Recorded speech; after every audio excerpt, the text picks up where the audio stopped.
we will go probably to the last talk of the day, which will be focused on what we would like to see in the future of the therapy. So many of those points were already covered today, but it will be kind of like overall summary, which may be helpful. So in terms of therapies, we already spoke about these beta blockers, and you asked us so many questions about beta blockers, and this is a snapshot from paper we published 5 years ago. This is LQT1, as you see on the top of the slide.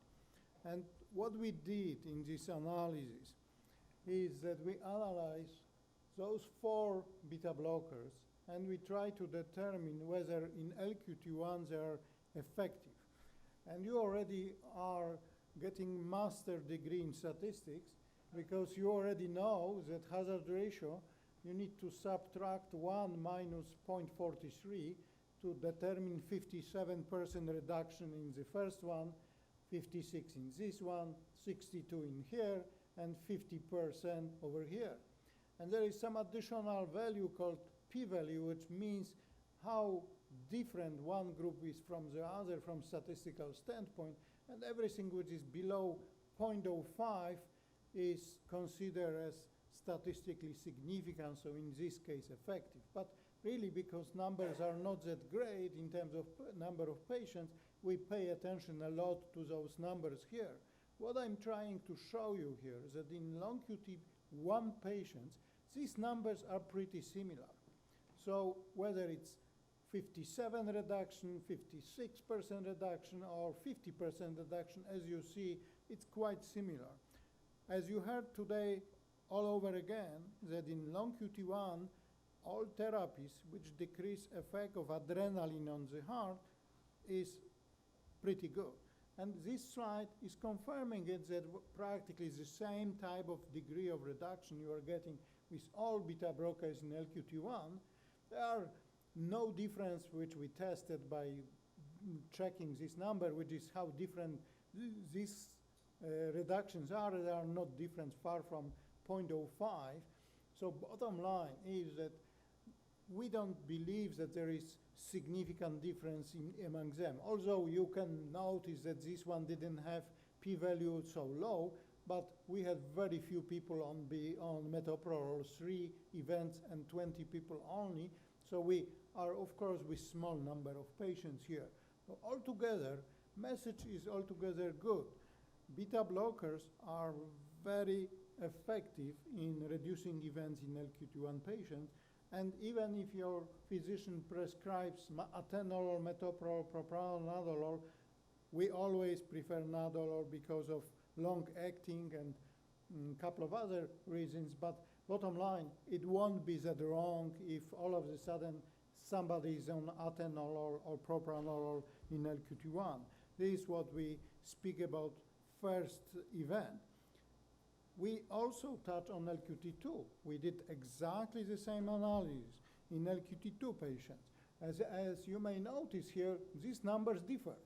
It's not like consistent like I showed you in LQT1. All of a sudden, we are learning that LQT1 atenolol hazard ratio is 1, meaning that practically whether you give atenolol or you don't give atenolol, it's the same, doesn't affect the risk of events, meaning that atenolol is probably not effective. If you speak about metoprolol, 0.82, it's like close to 1 or 18% reduction if you want, but this reduction, look at those p-values I mentioned, which are statistical significance, far from 0.05, okay? So we don't have evidence that those two in LQT2 reduce risk of first event. Propranolol goes finally down. It has about 35% reduction. Didn't reach significance. Again, we can always complain that there are not enough patients in given group of beta blocker type, but as you may notice, it's already going right direction. Finally, we reach nadolol.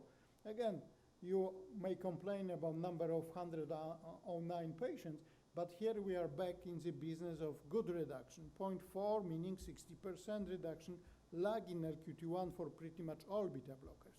So this study was very much showing that this nadolol is really our preferred therapy to protect LQT2 patients, especially with first event. But it's not that easy in medicine. If you look at this graph, which you already saw shown by other colleagues, this is more complicated. You have patients here who already had event. So not the first event protecting against first, but also had. And to our surprise, which we didn't hypothesize it, we all of a sudden see that those who already had event are not that well protected by propranolol, which in LQ2-1, for example, was more effective. Other drugs are doing better than propranolol. So our message about people who already had event is that maybe we should really stick to our favorite drug, which is nadolol, because this protects you at first for LQ2-1. LQT2 also very well protects, and the recurrent events, subsequent events, are well protected. Metoprolol, as I mentioned here, and atenolol are still there as better than propranolol in long term, but because of the nature of these drugs and some additional drug-specific properties, we don't want to go into details of those. We believe that nadolol will be better choice for you and your family members. We already went through this particular slide, and I will not repeat what I showed before, but what is important that this is LQT3, which is 5% only of long QT patients. And this, as Dr. Goldenberg mentioned, this disease is caused, QT prolongation is caused because some of those ions are leaking during repolarization inside the cell. And there are drugs, which we heard, like mexiletine, like flecainide, like ranolazine, which are blocking this ion current. If I go back to that slide, so what's going on is that if you give this drug to patient, this abnormal function of the current is no longer there.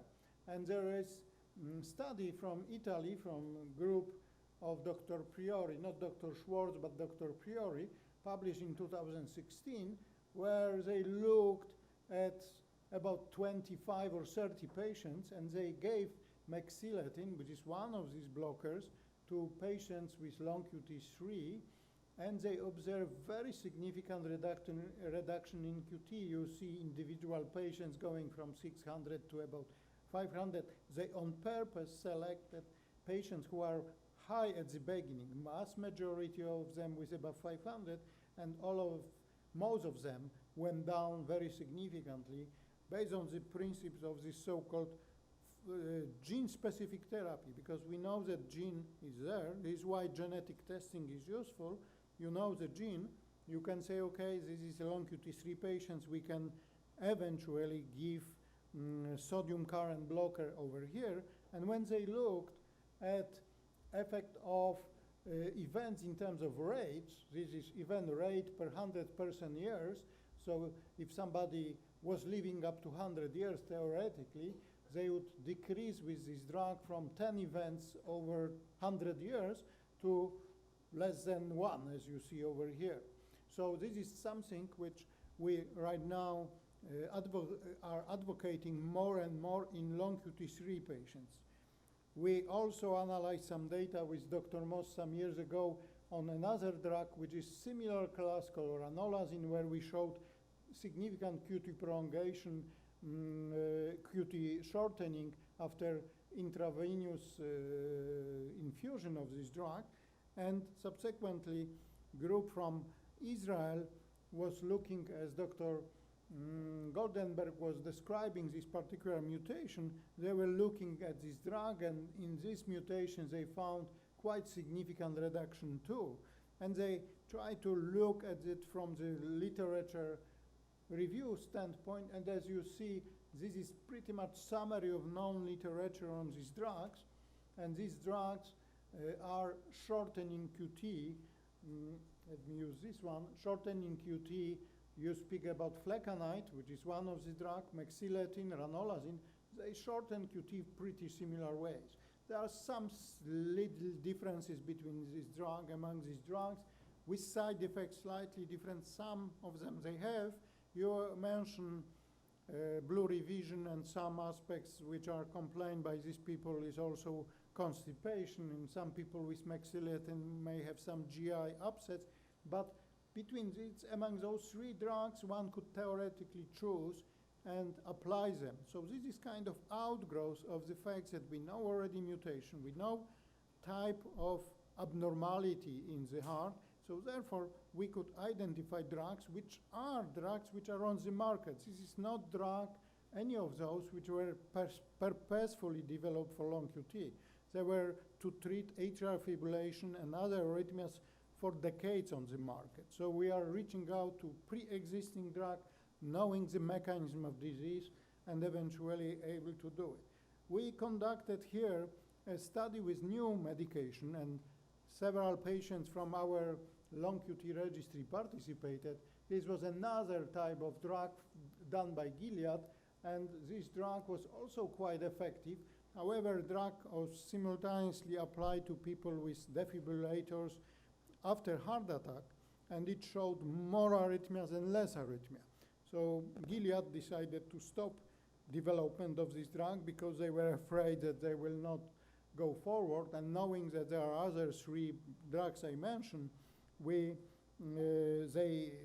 didn't want to pursue rare indication like long QT, but this was another proof that this class of drug is shortening QT by 40-50 milliseconds, which is quite satisfactory, and shortening by 40-50 milliseconds meaning that the risk is decreasing by about 50-60%, which is a lot, okay?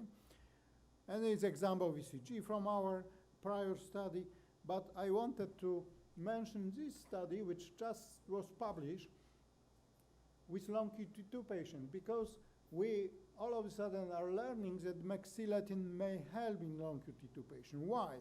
It's not sodium channel abnormality, it's potassium. But as I mentioned at the lunchtime, the cell is kind of interplay of currents. It's not just one current is everything. There are a number of currents which are constantly working. And what we learn is that if you have all of a sudden you have IKR current not working well, there is maybe some compensation mechanism from other currents which try to make up. And what we are learning, which was proven or supported by some experimental studies, that we have ability with mexilatin to kind of overprotect a little bit what's going on with potassium current by blocking sodium. And this is what we are learning, that it looks like one could have some shortening. And this is only 12 patients, so very small initial studies. And you see that shortening was about 60 milliseconds, which we like. As I mentioned, 60 milliseconds will be probably around 50% reduction in the risk of events in these people. So we are after potential this concept of increasing use of sodium current blockers. And lastly, there is also this year development by Dr. Peter Schwartz from Milan. They analyze a drug which is currently on the market called lumacafort, which is currently only indicated for cystic fibrosis, another disease which is very rare disease, which is affecting lungs and genetic disease. This drug is experimental drug which is FDA approved for treating cystic fibrosis in combination with another compound. Together they are given. And this particular drug was tested in just 2 patients recently who had some form of long QT abnormality. I'm saying some form because we didn't have enough time or enough really background yet to discuss with you various types of long QT dysfunction. But in this case, they apply this, and it was quite satisfactory reaction with this QT shortening nicely in patient 1 and patient 2. And there is hope that this type of drug, with subsequently further development of the class, may lead to newer class of the drug for the first time for LQT2 patients. Because we so far were more or less happy with what we are going into LQT3 therapy with this sodium current blocker.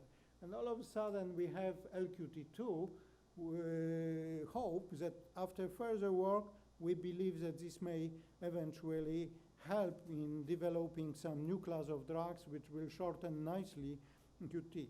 It's very new, as you see, it's just published first to patients, so it's very difficult to say that it's already major breakthrough, but at the same time, we waited for the time when we find some drug which will work on a long QT2 for like 20 years, and we finally see something. So, and there is ongoing a lot of activity, and this is my last slide from that standpoint, that there is a lot of activity how to eventually develop this drug. And this is a summary of the study which goes between Europe and US, involving US, France, Italy, Israel, and Japan.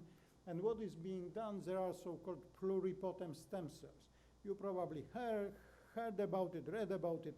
You can take piece of skin or even blood sample from you, and we can culture artificially your heart or your brain cells or other organ cells from this piece of your tissue. Could be blood, and these days it used to be only skin, now it's successfully done with blood cells.